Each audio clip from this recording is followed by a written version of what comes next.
Welcome to the Irish Baptist College podcast, Let's Talk.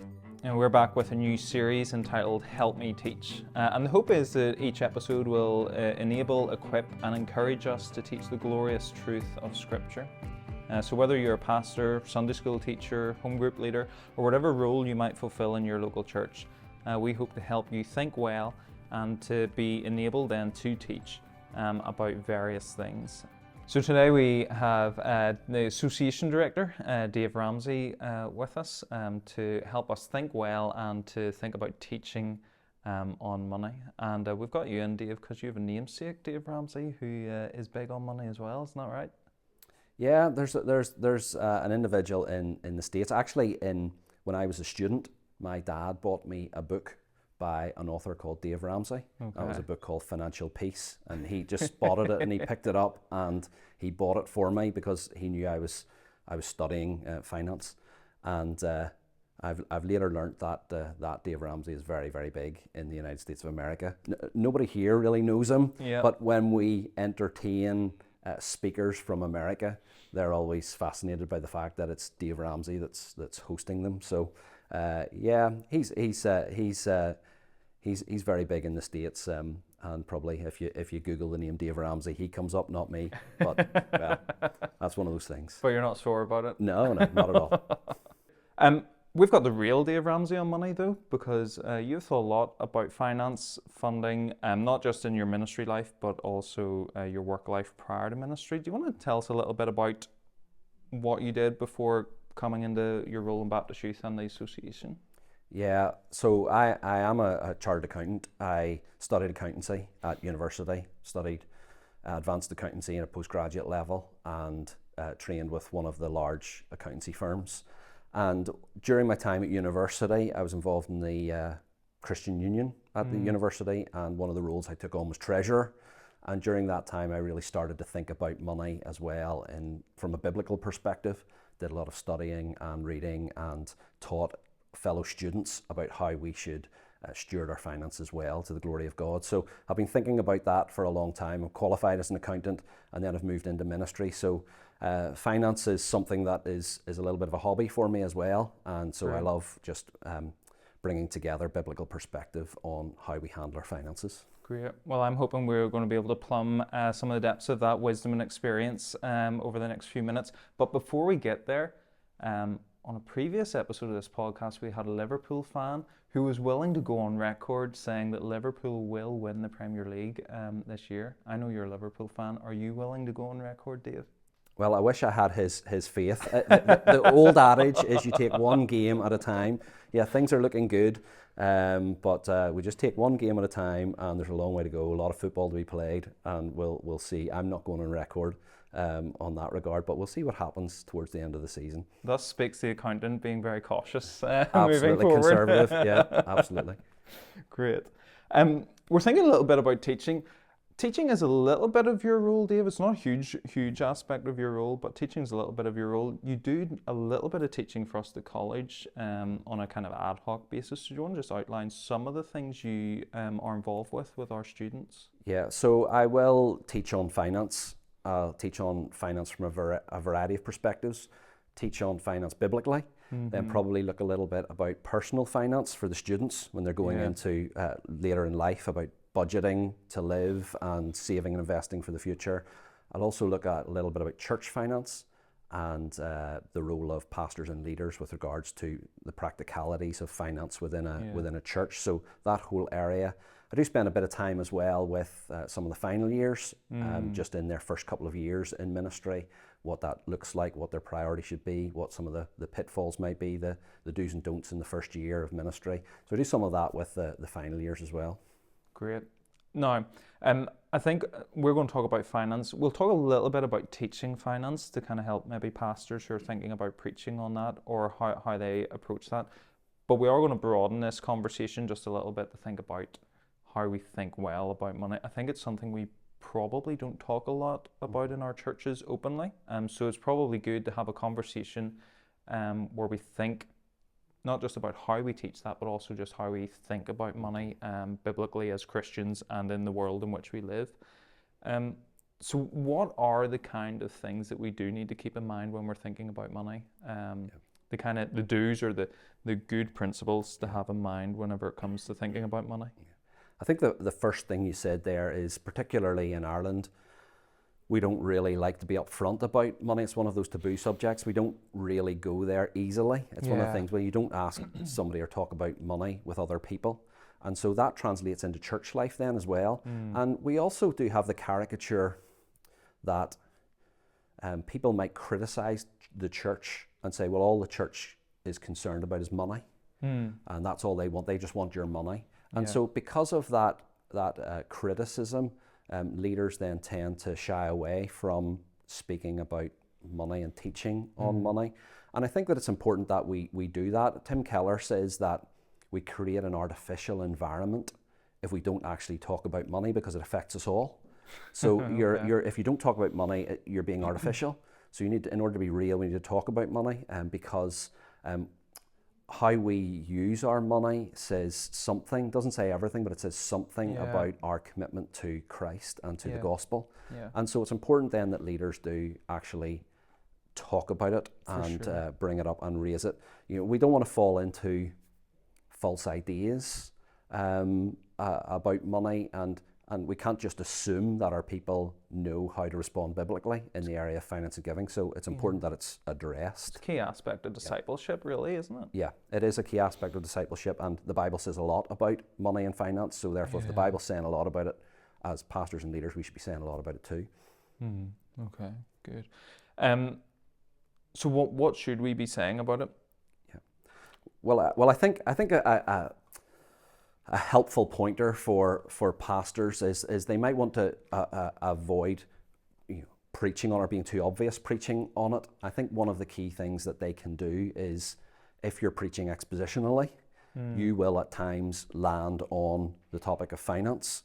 So it's the next passage in a series, and no one can say that you're targeting them. You're just preaching through a book, and you come to subject of money and that you preach it.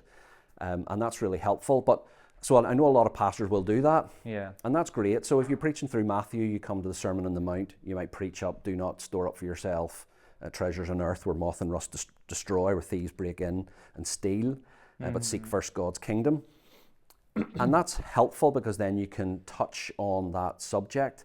But that's a broader subject, and that's a heart issue subject. So it doesn't cover the whole subject of money and giving. So I think, even though the pattern should be preaching expositionally and coming to those texts, I don't think you can simply do that. I think there comes a time when a pastor needs to decide the time is right to preach on the subject topically and take it as a topic to handle it in its fullness, as opposed to just various aspects of it. So I think that's a thing. Sometimes pastors just need to jump in and do that.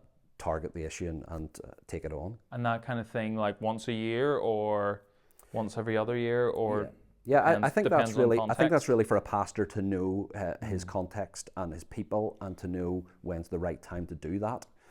Because it is a significant area of our discipleship, and it's not so much just that it's about a practicality of finance. It's about our heart issue, and we want to see people grow in godliness and their devotion to Christ. And so I think that it is helpful that they deal with that subject and deal with that issue as a topic. I think if you were doing it every year, might be too much. But you do want to find out when's the right time to do it and to deal with it. And the other thing, you probably could handle it in a one-off sermon. There's a lot of material, but you could do it in a one-off sermon. You may want to try to spread it over a series, but I think if you're preaching 4 or 5 weeks on it, I think that's probably too much. So maybe 2 weeks, series. 2 weeks, two sessions on dealing with finance might be the helpful way to go forward. And would you be going to particular passages, or would you do more kind of theology of money from the entirety of Scripture, or a bit of both? There's a number of ways to do it. Obviously, 2 Corinthians 8 and 9 is probably a place to land, and there's a lot of material there, and that could be preached over to. You're preaching expositionally, but a lot of the practical principles can come out of that passage as well. So you could go through a survey, and even if you preach expositionally in those 2 chapters, you can bring in principles from other places in Scripture into that and feed those in. So maybe there's someone listening and kind of thinking, I'd like to think about this a little bit more, but I'm not sure when my pastor's going to do that or when we'll get there. So what are some of the biblical principles that we probably need to keep in mind as we think about money? Yeah, I think we've got to understand that the earth is the Lord, so everything that we have is God. He is the giver of all good gifts. So we've got to start there. We've got to then think about really any of our giving is always in response to God's grace to us and into our hearts and our lives. And that's the reality of where we start, that our giving is in response to God's grace. And I think that we're very good at dealing with those principles and those subjects, but then we shy away from getting too practical. And I think that's a danger, because sometimes church leaders try to get very practical and then they become prescriptive. Yeah. And we don't want to be legalistic. We don't want to be prescriptive. We don't want to bind people's consciences. Yeah. But I do think that we have to get quite practical with people to help them, rather than just leaving them with these principles up in the air. We do have to make the application practical. So giving should be sacrificial. So it should hurt us to some degree. Yeah. Giving should be systematic. It should be regular. It should be intentional. It shouldn't just be, oh well, I'll give when the Lord moves, or giving is in response to a movement of God or to a need that I feel. Well, in actual fact, we should sit down and prayerfully think, what should we give? So giving should be intentional. So there's a number of those practical issues that we really need to deal with as well. Yeah. Intentional, sacrificial, regular, and those kind of principles that need to be in place too. That's really helpful. We've been having, in our church, we've been having some conversations about money. It's just been highlighted that in the modern world, giving's not really through cash offerings on a Sunday anymore. It's kind of through direct debit. But often we kind of set that up and then don't forget about it, and we don't review it every year, or we don't reflect. And so what was sacrificial giving 5 years ago hasn't changed, and actually today it's not really sacrificial giving anymore, and the kind of real value of that's decreased a little bit with inflation and all that kind of stuff.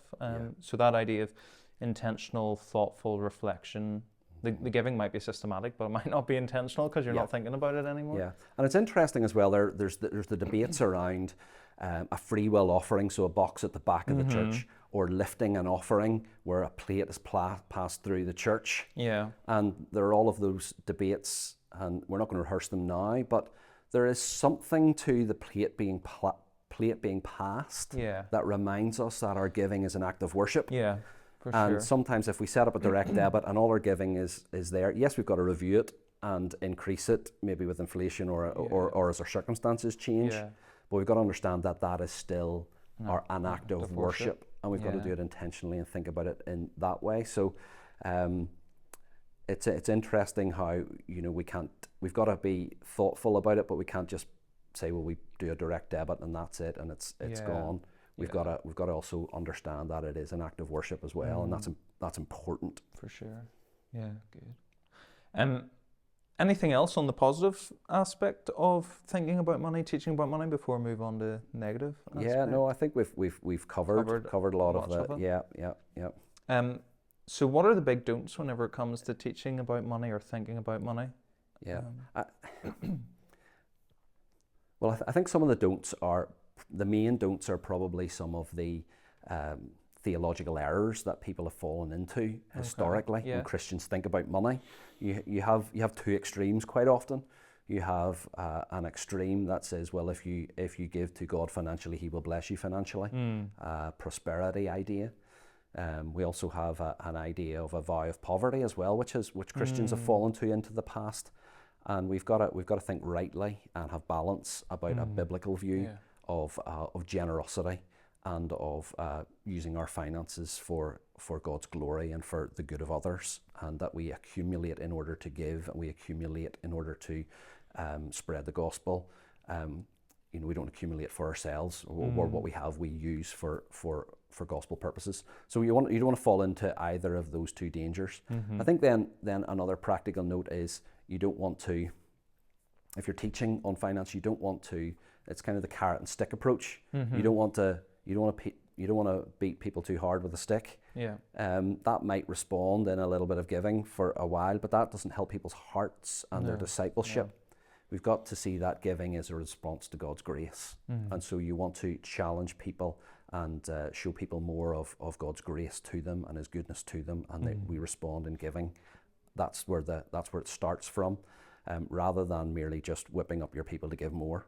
So there's dangers there as well, and there's also dangers about being legalistic, being too prescriptive. Yeah. You must give a certain percent or a certain amount, or I don't think that the New Testament anywhere prescribes an amount of giving other than being generous. Okay. And so I think we've got to be careful about how we bind other people's consciences. So do you think that supersedes then the idea of a tithe that's in the Old Testament? Sorry to put you on the spot, Dave, but again, you know, there are scholars who have walked through this. Yeah. You know, I think the way of looking at a tithe, nowhere in the New Testament do we see a tithe mandated. I think that's fair. I think that it is. I think Alistair Begg used the phrase that a tithe.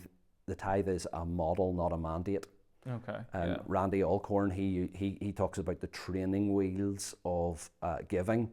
So like when a child is learning to cycle, you put on stabilizers or training wheels. That it gives you that kind of place to start. Yeah. And I think that's probably how I would view it, as a model and not a mandate. That's helpful. That it may be helpful for us for some people to aim towards, and then it's helpful as a springboard for additional generosity beyond that. Okay, that's useful. That's good. Thanks. Anything else on that before I ask you about resources? No, that's okay. So we've talked a little bit about how we don't often talk about money. So where should people go to for resources on thinking about this as Christians, whether that's books, podcasts, sermons? Yeah, obviously the internet's full of sermons. You just get a good preacher who's preaching in some of those, and you'll find helpful material. I'm not able to put my finger on, you know, the key book in this subject. It's difficult to go, that's the book to read. And there's been some stuff written, but there's probably not been a huge amount written. Yeah, so Randy Alcorn has probably written a number of books in the area of finances, money, possessions, and eternity. There's others that he has written. What I find there are a lot of are small pamphlets. Okay. So in the 9 Marks series, the questions series, Jamie Dunlop has written one, and why should I give to my church? That's helpful. John Stott has a small leaflet on the grace of giving, 10 principles. So there are a number of small leaflets. R.C. Sproul, I think, as well, has a smaller pamphlet and booklet. So there are a number of smaller booklets. Great. You can't really. I don't have this is the book to go to. Although there are a number of good books out there, but I couldn't recommend the one book, which is difficult. So there's a niche there. Maybe somebody might want to write something on that, or others might have suggestions. You can put a good thing past yourself. It's the thing to say in a podcast. Put it in the comments below. Anybody wants to highlight a book like that. So they're probably some of the resources that I would direct people to. Okay. That's great. And maybe that fact gives us a wee bit of steerage on how much attention we should be giving to it, that there isn't the book on it. There's a number of pamphlets. Yeah. And that idea of, you said earlier, you know, sermon series, couple of sermons is maybe enough on it rather than kind of 5 or 6. Yeah. Great. Okay. Final question. I know you love podcasts, Dave, but I love listening to podcasts. I'm just not that keen on appearing in them. On this other side of it. We've talked a little bit about your involvement in college in terms of teaching some of the students and some things. What's your favourite thing about being in the classroom with the students?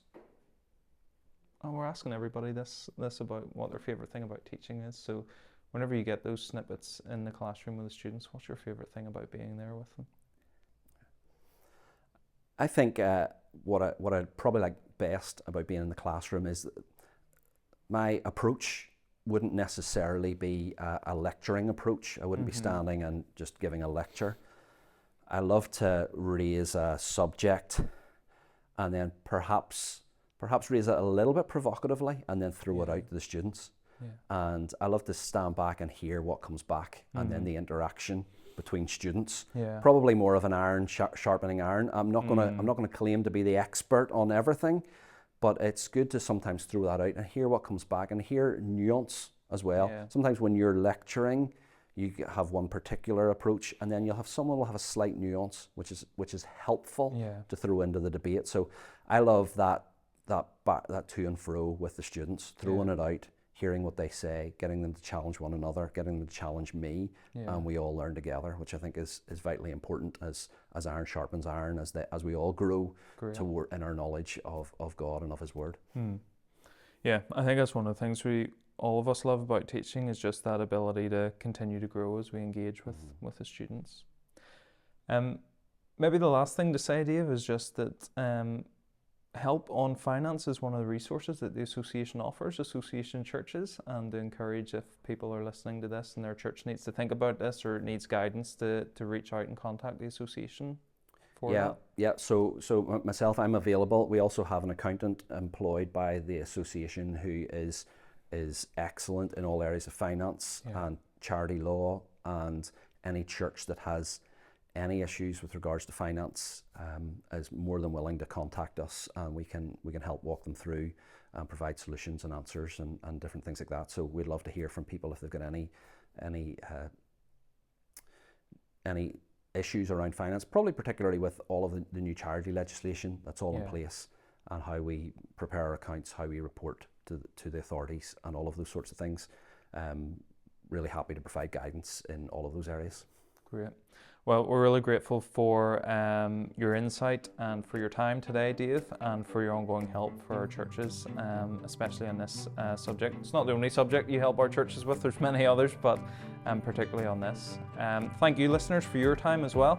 I hope this episode has inspired you, and our prayer is that each of us might let the word of Christ dwell in us richly, teaching and admonishing one another in all wisdom, singing psalms and hymns and spiritual songs with thankfulness in your hearts to God.